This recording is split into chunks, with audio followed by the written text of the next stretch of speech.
Bienvenidos al curso 222, donde estaremos discutiendo el tema de la disciplina en la iglesia.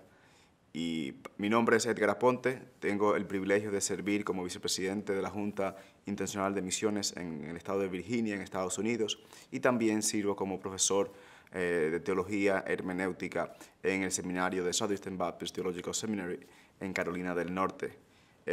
Durante este tiempo estaremos discutiendo con ustedes, como dije al principio, el tema de la disciplina en la iglesia. Y antes de entrar al tema, me gustaría primero comentar algo sobre el libro que ustedes estuvieron leyendo sobre la disciplina en la iglesia del Dr. Lehman. El objetivo principal, como ustedes se habrán dado cuenta de ese libro, no es convencerle a usted acerca de la disciplina eclesiástica o disciplina en la iglesia o eclesial. El objetivo es ayudar a que ustedes, ya estando convencidos, sepan cómo aplicar la disciplina en la iglesia. El libro no es un manual de cómo manejar cada pregunta que puedan surgir relacionado a la disciplina en la iglesia.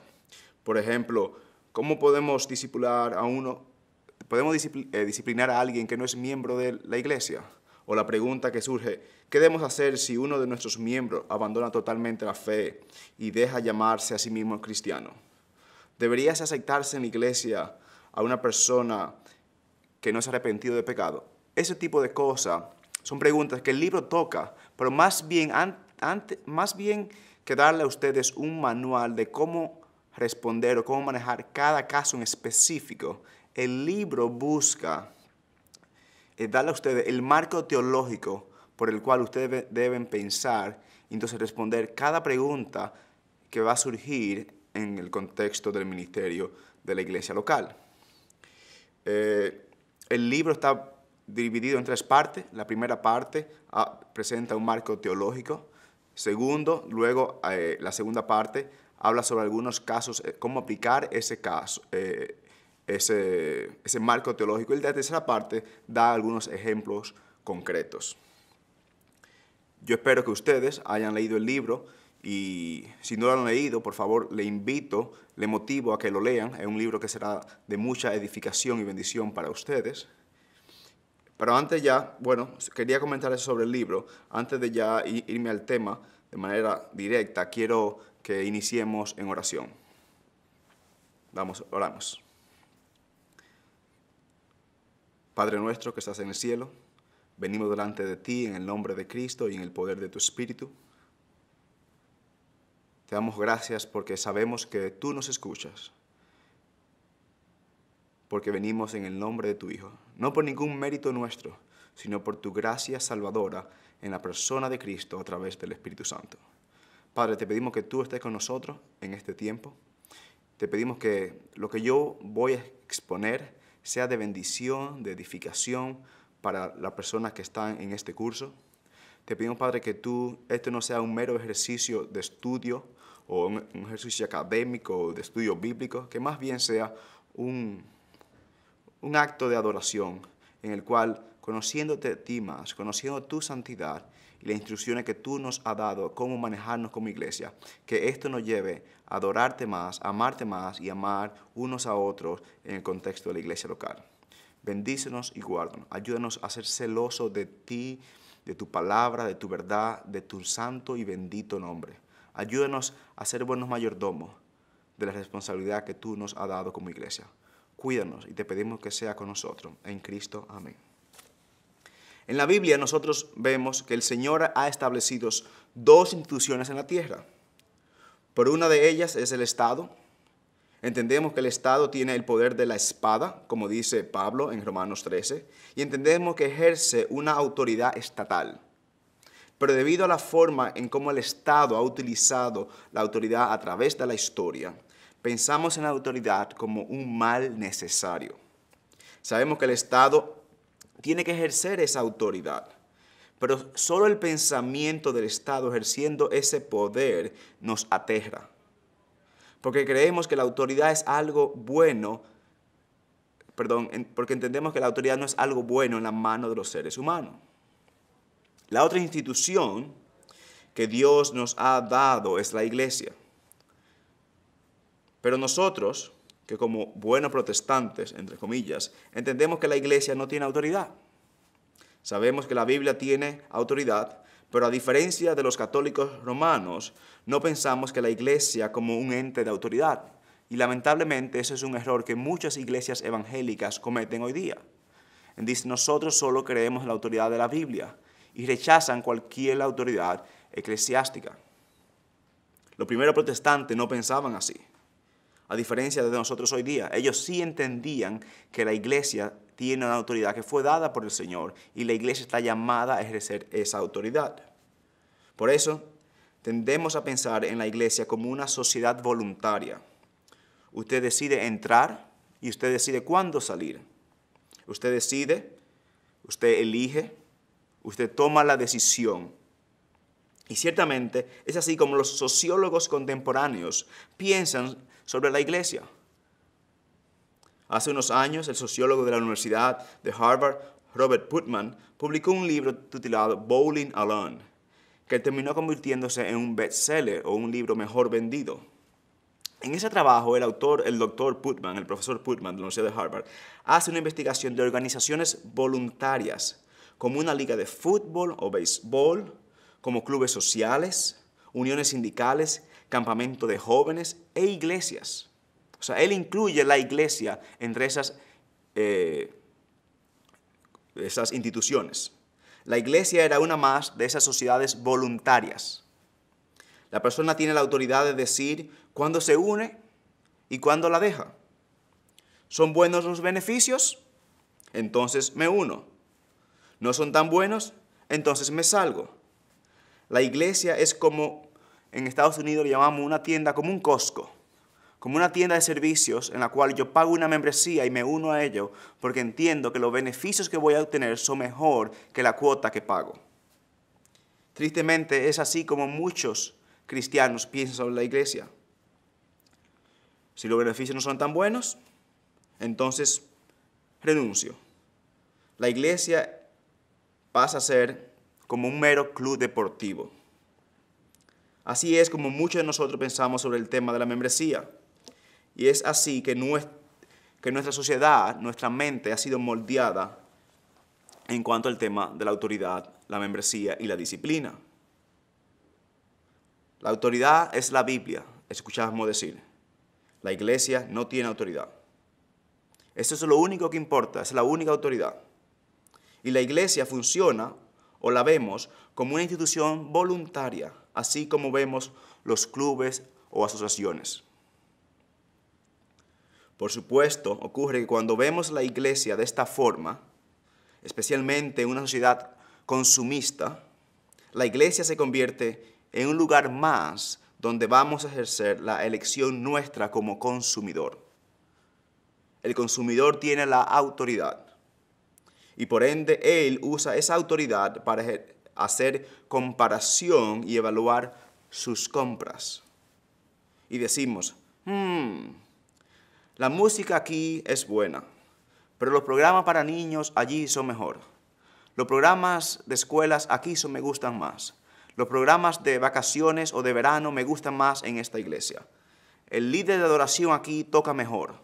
Y esas expresiones o ese tipo de ideas nos llevan a nosotros a cómo decidir a qué iglesia nos unimos.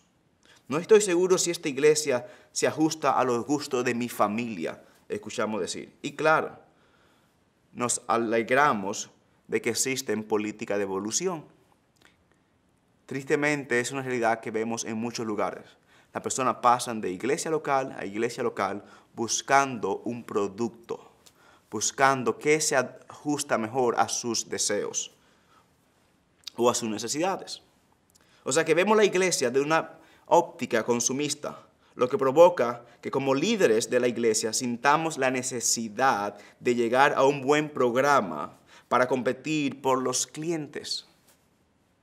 Y cuando esto ocurre, la membresía en la iglesia se reduce a cómo promover mejor nuestros programas. En el peor de los casos se convierte en un instrumento para elevar el ego del pastor. Y usted ven que personas pasan, cristianos, de una iglesia a otra iglesia. Y en comunidades, iglesias compiten por la membresía de algunas personas. entonces las personas dicen, ese pastor tiene mucha gente. Y el pastor se siente bien consigo mismo. Y en cuanto a la disciplina de la iglesia, entonces, bueno, si la manera de atraer personas es lo que pensamos, la disciplina va a pasar a un segundo plano, o bien, gracias. Y inicio hablando del tema de la autoridad y el tema de la membresía y de cómo muchas personas ven la autoridad y la iglesia misma, porque esto impacta de manera directa, fundamental, cómo nosotros entendemos el tema de la disciplina. En ese contexto consumista, la disciplina pasa a ser algo sin importancia. Bien, gracias. Los líderes no quieren ejercerla. Los líderes no piensan en ella. ¿Por qué? Porque no es bueno para atraer clientes. Y tristemente, eso es algo que vemos con demasiada frecuencia. Bueno, es un poco de nuestro contexto. Un poco de cómo, consciente o inconscientemente, pensamos sobre la iglesia, la membresía y la disciplina. Vayamos ahora nosotros a la Biblia, específicamente al libro de Primera de Corintios, y leemos el capítulo 5. Vayámonos ahora, les repito, Primera de Corintios, capítulo 5. La idea aquí es enfocarnos brevemente en los principios de los primeros 5 versículos de este capítulo, comentar sobre cómo la situación específica, el contexto aquí que se da en estos versículos, y después compartir algunos puntos sobre el tema de la membresía y la disciplina de manera más específica, consciente de lo que vemos en este texto. Entonces la idea es que nos vayamos hoy día a 1 Corintios capítulo 5 como texto, base de esta exposición. Veamos el contexto y luego entonces vamos a sacar algunos puntos relacionados al tema de la disciplina. Y repito, yo no veo la disciplina como algo aislado de la membresía, porque con mi entendimiento de la membresía va a impactar mi entendimiento de la disciplina en la iglesia. Estoy leyendo leeré de la traducción de la Reina Valera del año 1960. Leo, 1 Corintios capítulo 5, leeré los primeros 5 versículos. De cierto se oye que hay entre vosotros fornicación, y tal fornicación que ni aun se nombra entre los gentiles, tanto que alguno tiene la mujer de su padre. Y vosotros estáis envanecidos. ¿No deberíais más bien haberos lamentado para que fuese quitado de en medio de vosotros el que cometió tal acción? Ciertamente yo, como ausente en cuerpo, pero presente en espíritu, ya como presente he juzgado al que tal cosa ha hecho. En el nombre de nuestro Señor Jesucristo, reunidos vosotros y mi espíritu con el poder de nuestro Señor Jesucristo, el tal sea entregado a Satanás para destrucción de la carne, a fin de que el espíritu sea salvo en el día del Señor Jesús. Pablo recibe un reporte de una situación que ya era pública entre los corintios. Es un caso de inmoralidad sexual, pornea. Específicamente es un caso de incesto. Él dice aquí, uno tiene la mujer de su padre, ¿verdad? Lo más probable es que fuera su madrastra, porque no dice su madre biológica, ¿verdad? No dice su madre, sino la mujer de su padre. Ese señor, el joven, estaba teniendo una relación íntima, sexual, con su madrastra. El uso del verbo que vemos aquí en el estado presente apunta a una relación presente y constante. No fue algo que ocurrió una vez, es algo que continúa teniendo lugar. Este tipo de relación no solamente es condenada repetidamente en la Biblia, como en Levítico 18:8 o en Deuteronomio 22:30 o en Deuteronomio 27:20, sino que también era repugnante hasta para la comunidad pagana y politeísta del primer siglo. De hecho, una conducta como esta en la cultura de la ciudad de Corinto era merecedora del ostracismo, que era la decisión de los ciudadanos que permitía excluir de la comunidad a una persona que tenía una conducta inmoral y repugnante como este caso.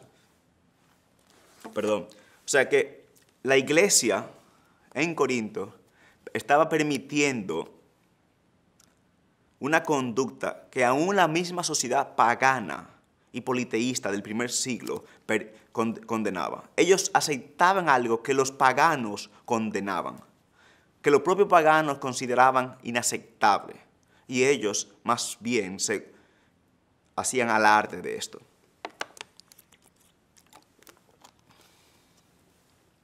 Pablo está escandalizado frente a la tolerancia y asqueado por la aprobación de tal conducta por parte de la iglesia, de la congregación. Ellos estaban orgullosos de tal situación. Estaban envanecidos, como dice Pablo. Y Pablo les dice, ¿no deberían más bien ustedes estar lamentados y haber quitado a esa persona de en medio de ustedes? Diferentes iglesias no aplican la disciplina por diferentes razones. Algunas no la aplican por ignorancia bíblica, otros por temor a los hombres, uno porque no quieren que la persona se le vayan, o por algún vínculo de amistad, por diferentes razones. Tristemente, muchas iglesias no aplican la disciplina bíblica. Pero en el caso de los corintios, era orgullo. Ellos querían hacer lo que bien le parecía a sus ojos. En los primeros capítulos leemos que el orgullo era un problema por el cual ya habían sido confrontados. Nosotros vemos en el capítulo 1, versículo 31, en el capítulo 3, versículo 21, en el capítulo 4, versículo 6. Era una congregación de mentalidad abierta, como hoy día escuchamos, donde todos se sentían cómodos y donde no se juzgaba a nadie. Ellos eran súper tolerantes a tal punto que toleraban aquello que Dios condena. No solamente Dios condena, que los paganos condenaban. Y Pablo en ese contexto le dice, yo aunque no esté presente físicamente con ustedes, aunque sí espiritualmente, yo ya he juzgado a ese individuo. Esa persona necesita ser excluida de la iglesia. En contraste con el orgullo y engreimiento de los corintios, Pablo ya lo ha condenado y le pide a ellos que como iglesia, bajo la autoridad del Señor, asuman sus responsabilidades de quitar a esa persona de en medio de ellos. Y le dice, por favor, a tal persona deben sacarla, deben excluirla, deben excomulgarla de la iglesia. El término que él usa, el tal se ha entregado a Satanás para destrucción de la carne, en el versículo 5. Ahora aquí entonces quiero pasar a los puntos que quiero enfatizar, que vemos aquí que nos enseña este texto relacionado al tema de la disciplina. Primero, la membresía aquí está asumida en ese texto. La palabra membresía no aparece. Pero el texto asume la membresía. Pablo sabe a quién le está escribiendo. Y los corintios sabían a quién él se refería cuando le decía que quitaran a esa persona de en medio de ellos. Hay una delimitación de quién pertenece y quién no pertenece. De hecho, él escribe a un grupo en particular. Él no le escribió a los corintios en términos de toda la sociedad a los corintios. Él escribió a los corintios que eran parte de la iglesia. Cuando él le dice, saquen a esa persona de en medio de ustedes, ese medio de ustedes, ese grupo, ese conglomerado, ellos sabían quiénes eran. El fundamento subyacente de la Biblia y de los mandamientos cristianos es ser diferentes, puros, santos, unidos y llenos de amor. Confirma la importancia de un entendimiento bíblico de una membresía significativa. Por lo tanto, hermanos, siempre hay un estar dentro y un estar fuera del pueblo de Dios. Repito, siempre hay un estar dentro del pueblo de Dios y un estar fuera del pueblo de Dios. Y eso es lo que nosotros podemos ver a través de toda la Biblia. Había una gran diferencia de estar dentro del jardín del Edén y estar fuera del jardín. Lo mismo con el arca. hay una gran diferencia que estar dentro del arca y estar fuera del arca. El pueblo de Dios en el desierto debía estar ceremonialmente limpio para permanecer dentro del campamento y no ser expulsado. Las leyes alimenticias, los festivales, los límites políticos y los lugares de adoración en el Antiguo Testamento, e incluso las fuertes prohibiciones contra el matrimonio con gente de otros pueblos, apuntaba a un estar dentro y un estar fuera del pueblo de Dios. En el Nuevo Testamento, como sabemos, los límites étnicos y culturales del Antiguo Testamento desaparecen. No obstante, debe haber una clara línea divisoria entre aquellos que son el pueblo de Dios y aquellos que no lo son. Nuestra profesión de fe y el fruto del nuevo pacto en nuestras vidas dan evidencia de esto, como también las prácticas del bautismo y la cena del Señor, las dos formas externas que nuestro Señor nos mandó a practicar, las ordenanzas. El bautismo y la cena del Señor son precisamente lo que le dan una sustancia y una forma de membresía a una iglesia. Algunos están dentro, los que han sido bautizados, y son bienvenidos a la mesa del Señor, y otros que están fuera, los que no son bienvenidos a la mesa y que no han sido bautizados. También está el aspecto de la responsabilidad de unos con otros. La Biblia llama a obedecer y a honrar a los líderes y los pastores a amar y a cuidar, proteger y alimentar las ovejas. La exhortación de los unos a los otros. La iglesia en Corintio no era responsable por todas las personas de la ciudad, solo por los miembros de la iglesia. Por eso Pablo dice, juzguen a los que están dentro y que Dios juzgará a los que están fuera. Versículos 2 y 13. Leamos un momento. En los versículos 2 y 13, capítulo 5, dice, porque, voy a leer un poquito más para tener el contexto. Os he escrito por carta, versículo 9, que no os juntéis con los fornicarios, no absolutamente con los fornicarios de este mundo, o con los que practican la avaricia, o con los ladrones, o con los idólatras, pues en tal caso os sería necesario salir del mundo.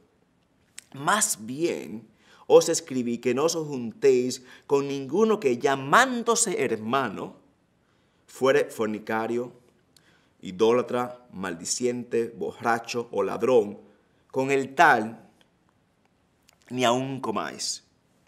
¿Por qué? ¿Qué razón tendría yo para juzgar a los que están fuera? ¿No juzgáis vosotros a los que están dentro? Porque los que están fuera, Dios juzgará. Quitad pues a ese perverso de entre ustedes. Pablo aquí enfatiza.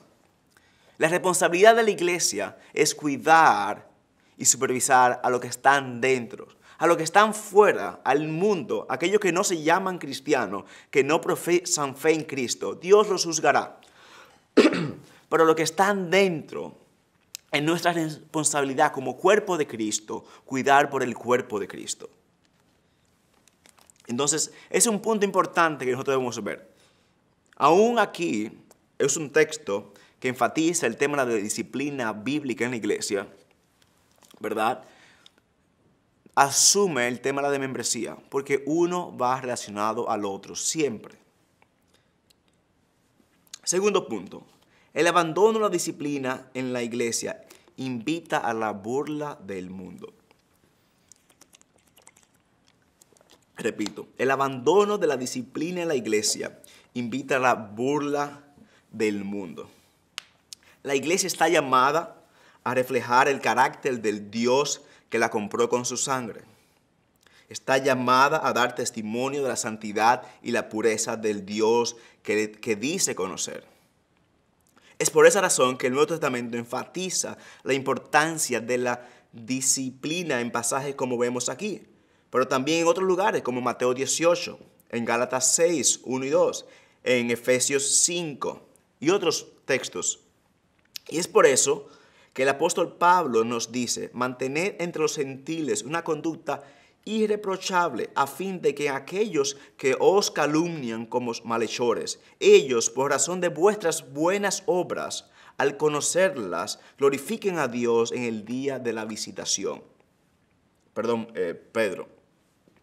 Pero la iglesia en Corinto está haciendo lo contrario, o estuvo haciendo lo contrario. Imagínese usted, ellos habían sobrepasado el nivel de tolerancia del mundo en cuanto a inmoralidades.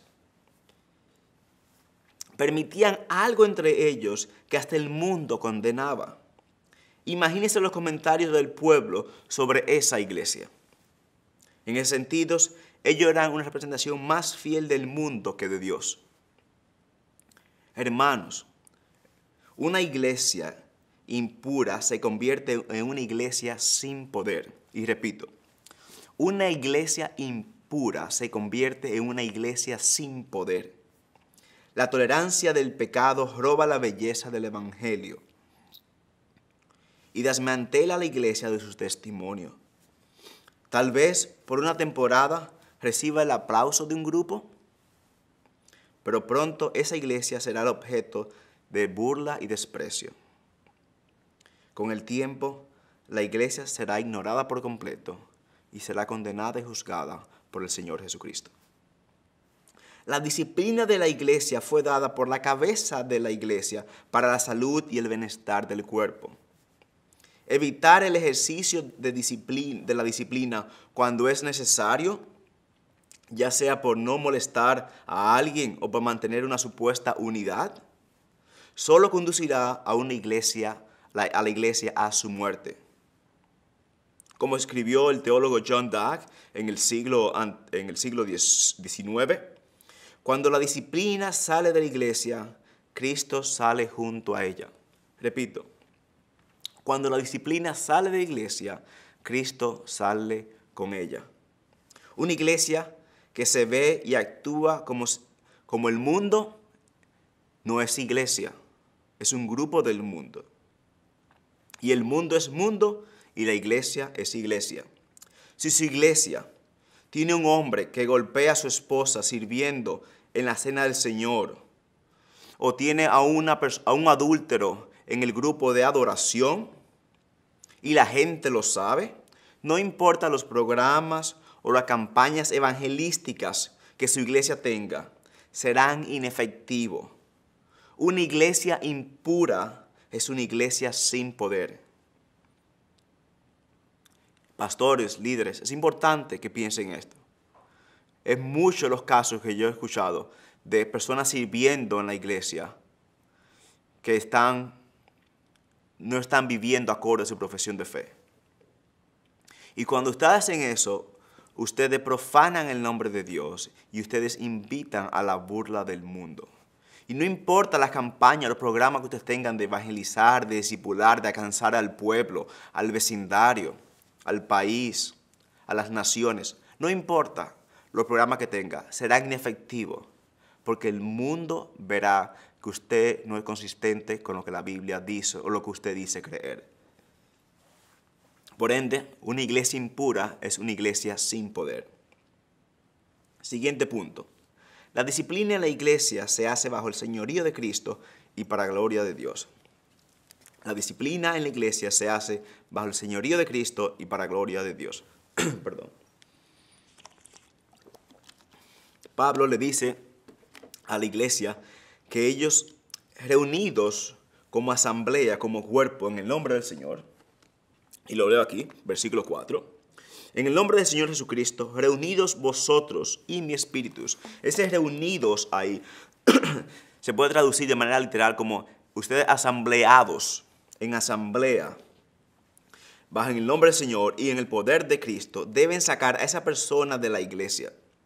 La iglesia en Corinto no solo había comprometido su testimonio como una comunidad redimida, ellos también habían profanado el nombre del Dios que ellos decían representar. Ellos estaban desobedeciendo el mandato que el Señor le había dado a la iglesia en Mateo 18 de excomulgar al pecador no arrepentido. La iglesia es la embajada de Dios en la tierra. Es una representación del reino de Dios. La iglesia es donde el cielo toca la tierra, donde el cielo y la tierra se unen. Jonathan Leeman, en su libro tanto de la membresía como de la disciplina, habla de este tema de la iglesia como una embajada del reino de Dios. No es el reino de Dios, es una embajada del reino, es una representación del reino. Está la iglesia, por ende, como embajada del reino de Dios, está llamada a glorificar el nombre de Dios. Pero en una iglesia impura no glorifica a Dios, más bien profana su santo nombre. Ese fue el caso de Israel en el Antiguo Testamento. Podemos leer sobre eso en el libro de Ezequiel, donde el Señor confronta al pueblo adúltero y les dice que ellos habían profanado su nombre entre las naciones. O citando a Isaías 52 y Romanos 2, el nombre de Dios era blasfemado entre los paganos corintios a causa de la iglesia en esa ciudad. Por inmoralidades como la de los corintios, el Señor amenazó destruir a la tierra de Tiatira en el libro de Apocalipsis. La iglesia local no es un edificio, tampoco es un lugar donde voy una vez a la semana para obtener una sacudida espiritual. No, la iglesia es la embajada de Dios en la tierra, la embajada llena de ciudadanos del reino celestial. La iglesia es donde el cielo toca la tierra y las verdades del cielo son habladas y la gente del cielo, ¿verdad? Los ciudadanos del cielo encuentran comunión y vida. El Señor es santo, puro, bello y amoroso, y su pueblo no puede ser diferente. Dios no compromete su integridad, la integridad de su nombre, ni la gloria de su nombre. Y si la iglesia existe como el cuerpo de su Hijo y se reúne bajo el poder y la autoridad de su Hijo, no debe buscar o tolerar otra cosa que no sea el carácter santo del Dios trino y verdadero. Repito, nosotros como iglesias actuamos, nos reunimos, venimos como asamblea bajo el señorío de Cristo, para la gloria de Cristo, en el poder del Espíritu de Cristo. Y por ende, nuestra actuación debe estar marcada por el carácter de Cristo mismo. Por ende, digo, la disciplina de la iglesia, cuando se hace, debe hacerse bajo el señorío de Cristo, para gloria de Cristo. Siguiente punto. La disciplina en la iglesia se hace por amor a la persona. Repito, la disciplina en la iglesia se hace por amor a la persona. Fíjense lo que Pablo dice en el versículo 5. El tal sea entregado a Satanás para destrucción de la carne, a fin de que el espíritu sea salvo en el día del Señor Jesús. Pablo no está hablando de una actitud vengativa. Pablo no está hablando aquí con una actitud rencorosa. Como Leeman en su libro dice, la disciplina de la iglesia no es una acción retributiva, no es la promulgación de la justicia de por sí. Es una rehabilitación. Es la intención de ayudar al cristiano individual y a la congregación a crecer en santidad y piedad, a ser como Cristo. El tal sea entregado a Satanás tiene un fin, la destrucción de la carne. Fíjense que dice, el tal sea entregado a Satanás para destrucción de la carne. ¿Qué significa esto? Y que la persona sea salva en el día del juicio. La meta es la sanación y la restauración de una persona que no está viviendo en sintonía a la confesión de fe que ha hecho. Entregar a Satanás es similar a lo que Pablo ya había dicho en el versículo 2, quitad de en medio de vuestro. Y que no se asocien con él, como dice que más adelante en el versículo 9. Muchas personas tratan de persuadirse ellas mismas y de persuadir a otros de que la disciplina no es un acto de amor. Pero el amor no es una licencia para hacer lo que sea o lo que bien me parezca. El amor busca lo justo y lo puro. Oh amigo, el amor no es una idea abstracta o mariposas en el estómago. No, el amor es una persona que es amor y verdad.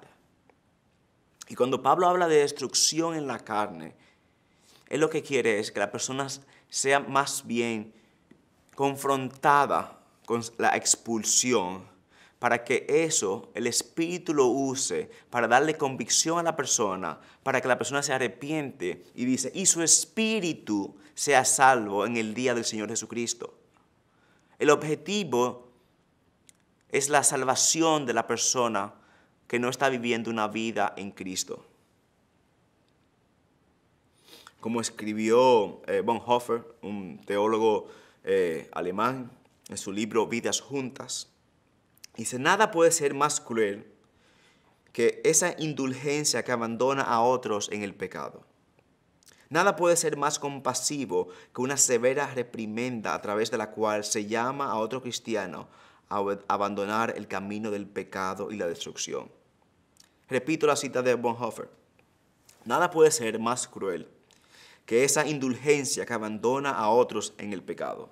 Nada puede ser más compasivo que esa severa reprimenda a través de la cual se llama a otro cristiano a abandonar el camino del pecado y la destrucción.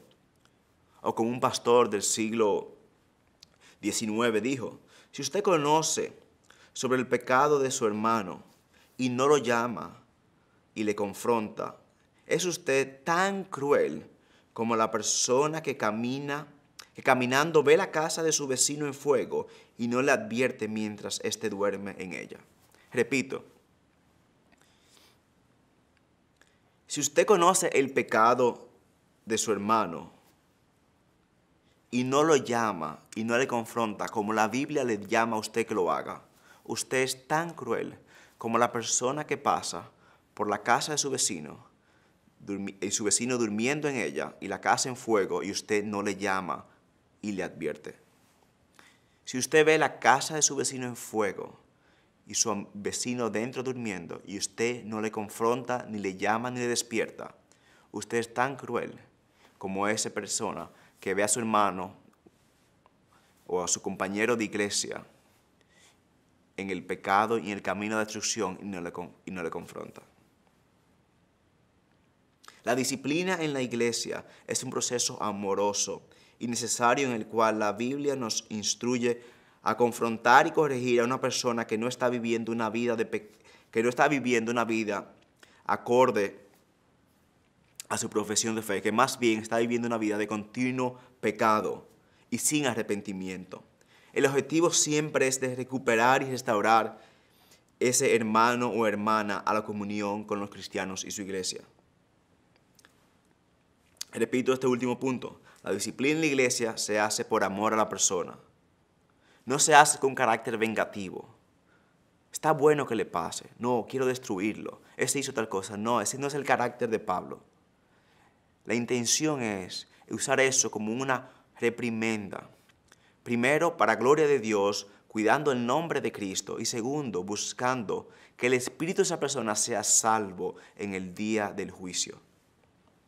Ahora quiero compartir con ustedes 10 puntos prácticos que debemos de cultivar para una disciplina significativa en nuestra iglesia local. Y recuerden, como le dije al principio, yo veo siempre el tema de la disciplina eclesial muy relacionado al tema de la membresía, porque van ambos de las manos. Primer punto, práctico. Predique el evangelio regularmente y de manera clara. Los predicadores debemos definir una y otra vez qué significa ser cristiano.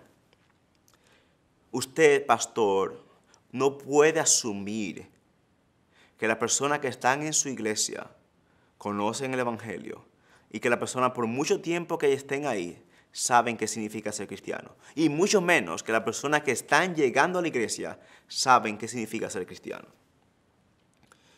Cuando usted no asume esto, y predica constantemente y de manera clara el Evangelio de Cristo, esto ayuda a que la gente se examine de manera regular. En tu enseñanza y en sus vidas juntas, Nosotros queremos mostrar lo que la iglesia bíblica es. Un lugar en el que el extraño es extraño si alguien no te pregunta acerca de tu vida. ¿Qué quiero decir con esto? Tristemente, y esto es relacionado a lo que decía al principio de nuestro entendimiento consumista de la iglesia, las personas llegan a la iglesia, se sientan, escuchan una canción, escuchan la prédica y se van. Y cuando hablan con alguien, hablan sobre un tema muy coloquial, sin ninguna importancia espiritual. Nosotros, ustedes líderes, deben predicar de una forma tal que las personas, usted motiva a los hermanos a preguntarse, a cuestionarse uno al otro de una manera prudente y bíblica sobre su vida. Que mi primer interés no sea de qué trabajo tiene el hermano o de qué vehículo tiene la hermana, más bien sea cómo está viviendo esa persona y cómo yo puedo servirle, ayudarle a crecer en el conocimiento de Cristo. Pero eso solamente se va a lograr si las personas están expuestas a la palabra de Dios, al evangelio predicado de manera consistente y de manera clara. Segundo, utilice una confesión de fe y un pacto congregacional para que la iglesia haya escogido. Ser miembro de la congregación implica una responsabilidad. Las declaraciones que expresan lo que la congregación cree y la manera en la cual se compromete a vivir tienen mucha importancia. Son la base para la unidad, un instrumento de enseñanza y una cerca para dejar fuera lo que el mundo, aquello que no es de la iglesia, aquello que es del mundo. Y repito, por favor, utilice una confesión de fe y un pacto congregacional que diga de manera específica qué nosotros creemos como cuerpo local y cuáles son los compromisos nuestros como miembros. Y esto cada día es más necesario. Tercero, haga que las clases de membresía sean un requisito para admitir a nuevos miembros a la congregación. Es una muestra de amor representar cuidadosamente las expectativas que los demás tendrán de ellos y lo que ellos a su vez podrán esperar de la congregación. Utilice esta oportunidad, esa clase de premembresía, como una oportunidad para enseñar la confesión de fe y el pacto de la congregación. Utilice esta oportunidad para enseñar a la persona que nosotros como cuerpo esperamos de ellos, como también la importancia de la membresía y los datos básicos en cuanto al funcionamiento de la iglesia local. Nosotros hacemos eso en nuestra iglesia. Cuando una persona quiere unirse a nosotros como cuerpo, como iglesia local, como congregación, nosotros, antes de recibirla, le motivamos a la persona, le solicitamos que pasen por a través de un curso de premembresía, en el cual le explicamos qué nosotros como iglesia creemos, un poco sobre la iglesia misma, sobre la historia, para que tengan una cierta familiaridad con la iglesia, con el cuerpo. Y luego le decimos cuáles son los requisitos que nosotros, o cuáles son las expectativas que nosotros tenemos de cada miembro. Usted no puede unirse a una iglesia y ausentarse por unos 3 o 4 meses. Primero, pastor, usted debería preocuparse si eso ocurre, porque la Biblia enseña que usted es responsable por cada persona en su congregación. ¿Y cómo usted podrá darle cuenta al príncipe de los pastores, a Jesucristo, de una persona que usted no conoce, a la cual usted no ve? Entonces, repito, haga que la clase de membresía sea un requisito para admitir a nuevos miembros a la iglesia. Cuarto punto, haga que los potenciales nuevos miembros pasen por una entrevista después de haber terminado las clases de membresía, pero antes de ser recomendados para membresía de la congregación. Haga que los miembros pasen por una entrevista después de haber terminado la clase de membresía. ¿Qué significa esto? En nuestra iglesia, la persona viene, por ejemplo, toma una clase de premembresía de unas 4 semanas, 5 o 6 semanas, eso puede cambiar. Después de eso, esa persona es entrevistada por uno de los pastores, por el pastor principal, y si hay varios pastores, por uno de los miembros del cuerpo pastoral, donde esa persona se le pide su testimonio. Nosotros queremos saber si esa persona tiene un entendimiento claro del Evangelio, preguntamos, ¿qué es el Evangelio? La idea no es una definición sistemática, ¿verdad?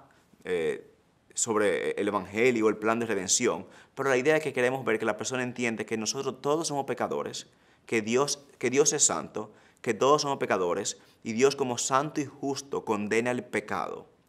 Pero Dios en su amor y su misericordia envió a su Hijo único, a Jesucristo, a vivir la vida perfecta que usted y yo estábamos llamados a vivir. Y fue a la cruz y recibió la muerte que usted y yo merecíamos. Y Dios Padre y Espíritu lo levantaron al tercer día de la tumba, declarando poder sobre la muerte, aceptando su sacrificio, para que todo aquel que se arrepiente y ponga su fe en Él sea salvo. No se pierda, más tenga vida eterna. ¿Cuál es la idea? Que la persona entienda, porque alguien dice, sí, yo soy cristiano. Ajá, ¿y cómo se convirtió? No, yo nací en iglesia. No, nadie nace cristiano. Nosotros nacemos pecadores. Nosotros necesitamos nacer de nuevo. Y eso es importante. Y usted no podrá saber eso si usted no le pregunta a la persona. Entonces le recomiendo, yo le motivo a usted, a que antes de aceptar a alguien en la membresía de la iglesia, que le haga una entrevista. Conozca más de la persona. Muchas veces, muchos de los grandes problemas de la disciplina en la iglesia, por la cual a veces es imposible aplicar la disciplina en la iglesia, es porque nuestras iglesias están llenas de personas no regeneradas. Porque nunca le preguntamos cuál es su testimonio, qué es el Evangelio, cómo se convirtieron. Solamente asumimos eso y aceptamos como cristianos a personas que no son cristianos. Y eso tiene, aparte de que no es correcto, que profana el nombre de Dios, tiene muchísimas implicaciones para el tema de la membresía y la disciplina. Quinto, deténgase a pensar antes de bautizar a niños y admitirlos en la membresía formal de la iglesia. La pregunta no es si un niño de 5 o 6 años puede confesar a Cristo. No, esa no es la pregunta. La pregunta es si en la congregación, si el cuerpo, que es responsable por cada cristiano, junto a los líderes, es capaz de discernir si un niño de 4 o 5 años es creyente. El amplio número de cristianos nominales en las iglesias bautistas, por ejemplo en el caso mío en Estados Unidos, parece indicar que la respuesta es negativa, porque muchas veces bautizamos a niños que no eran cristianos. Antes, y la idea aquí es un asunto de, la Biblia no dice qué edad debe bautizarse una persona. El tema es que sea prudente y busque sabiduría. Que no seamos ligeros o que no nos apresuremos a bautizar a una persona, un niño de 4 o 5 años, que muchas veces lo hace porque otro amiguito se bautizó o porque quiere complacer a los padres.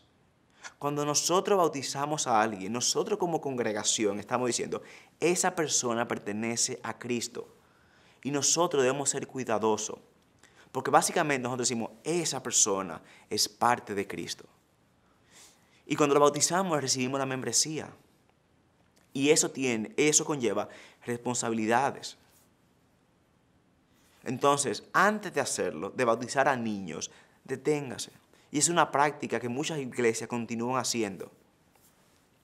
6. Esté al tanto de que la admisión a la membresía es una acción de la congregación. Repito, yo creo que ustedes han visto esto ya en el libro de Lehman, tanto la membresía como la disciplina.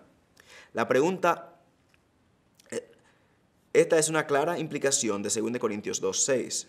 Se le debe enseñar a la congregación, ya sea mediante la manera más directa o a través de un voto congregacional o por medio de métodos directos, ¿verdad? Que el admitir o expulsar a alguien es una responsabilidad de la iglesia. Por ejemplo, aquí, en el texto que leímos hoy, en 1 Corintios 5, Pablo no le escribe a los líderes. Dice, ustedes pastores son responsables. No, él dice, ustedes a la congregación, expulsen, saquen a ese que está en medio de ustedes, que está durmiendo o teniendo relación íntima con la mujer de su padre. Pablo le escribe a la congregación porque la congregación es responsable. Lo mismo vemos en Mateo 18. Cuando el Señor Jesucristo le dice, si alguien pica contra ti, confróntale y se arrepiente, ganaste un hermano. Si no, busca a 2 o 3 testigos. Y si no le escucha tampoco a esos 2 o 3 testigos, entonces llévenlo a la iglesia. Y si no se arrepiente y no escucha a la iglesia, entonces Trátelo como un publicano, como un pagano. ¿Quién es la última autoridad para sacar? Es la iglesia. La aplicación de la disciplina, según la Biblia, no es los líderes de manera autoritaria o en un comité dice, esta persona no. Es la congregación. Eso es una responsabilidad del cuerpo. Los líderes llevan a la iglesia y dirigen a la iglesia en el proceso, pero la última decisión la tiene que hacer el cuerpo de Cristo. Por ende, la admisión de la persona, tanto como la excomulgación o la expulsión de la persona, es algo que la iglesia, el cuerpo, la congregación debe de hacer. El entrar y salir es una autoridad que le es dada a la iglesia. 7. Publique un directorio de miembros en el cual aparezcan todos los miembros de la iglesia y que incluya alguna información como teléfono, correo electrónico, dirección. Enseña a los miembros a actualizar esta información de manera regular. Cultive el hábito de utilizar este directorio como una lista de oración para los pastores y los miembros de la iglesia. En nuestra congregación, le pedimos a los miembros que intenten orar diariamente por una página, por una, dos, tres o 5 personas en su tiempo de devocional. Y eso es algo que nosotros practicamos en nuestra iglesia, como decía. Nosotros tenemos un directorio de todas las personas que son miembros de la iglesia. Y nosotros motivamos a nuestros miembros a que oren por las personas que están en esa lista. Y en ocasiones que le escriban un correo electrónico, le llamen y le digan, hermano Juan o hermana María, ¿cómo puedo orar por usted? ¿Alguna situación particular por la cual puedo orar? Y lo más bello de eso es cómo eso comienza a ser algo natural en la congregación. Y nosotros vemos una congregación orando uno por el otro. Y esa oración se convierte en una fuente de amor. Usted no puede no amar a alguien por quien usted ore. Pero tener una lista también nos ayuda a nosotros a recordar que nosotros somos parte de un cuerpo y que hay un límite entre aquellos que están dentro y aquellos que están fuera. Y eso es muy práctico. Yo les recomiendo a ustedes, pastores, si usted no tiene un directorio, traten de hacerlo y compartan eso con sus miembros para que ellos sepan quiénes son y para que ellos puedan orar uno por el otro. 8. Preocúpese que el cuidado pastoral de los miembros sea activo.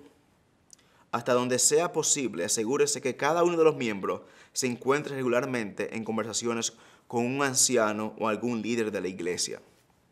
En mi iglesia, madre, nosotros, el cuerpo pastoral se reunía cada 2 semanas y oraban por los miembros de la iglesia.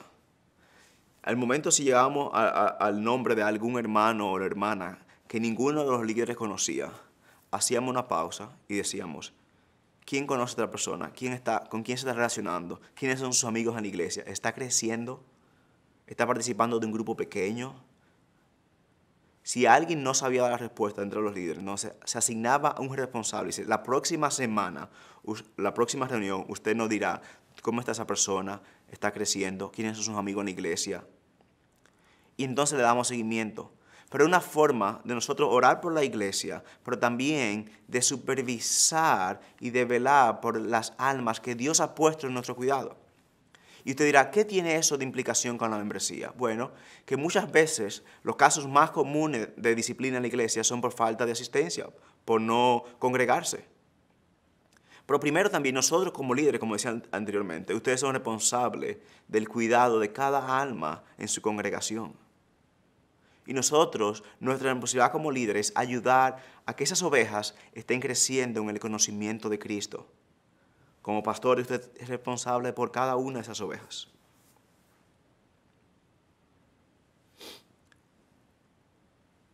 9.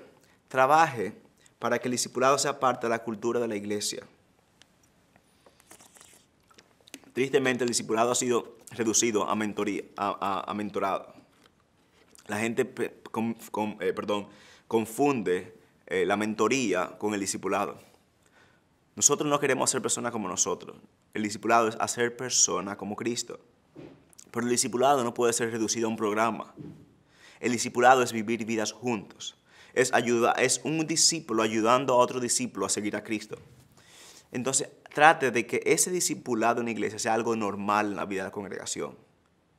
De que las personas se reúnan a leer un libro de la Biblia. De que las personas estén estudiando un libro en particular. Que las personas estén discutiendo durante la semana el sermón que fue predicado el domingo. Para que nosotros uno a otro nos vayamos ayudando. Claro, la Biblia habla de que los mayores ayuden a los más jóvenes, que las mujeres más ancianas ayuden a las mujeres más jóvenes. Pero también nosotros debemos entender el discipulado no solamente como limitado a eso, sino también como viviendo la vida juntos. Por ejemplo, yo en mi iglesia soy ayudado por un hermano que tiene unos 75 años, que todavía está cantando y glorificando a Dios los domingos, que es un hermano fiel, y me ayuda a mí a recordar que los santos van a perseverar. Y Dios usa eso para ayudarme en mi propio caminar. O usa quizás al jovencito de unos 18 años que se acaba de convertir, que tiene un gozo y un celo del Señor y que cada día está evangelizando. Me recuerda a mí de ese fuego que nosotros debemos tener por las almas de los perdidos. Ese deseo de llevar el evangelio. Entonces el Señor no solamente me está ayudando a crecer a mí en esa relación uno a uno con hermanos que yo me reúno, sino también me está ayudando a usar esos hermanos mayores o más jóvenes o la hermana y su actitud de servicio para ayudarme a mí. Por eso nosotros necesitamos cada uno, necesitamos como cuerpo para crecer como cuerpo. Pero trate de que el discipulado sea algo normal y en la iglesia. Y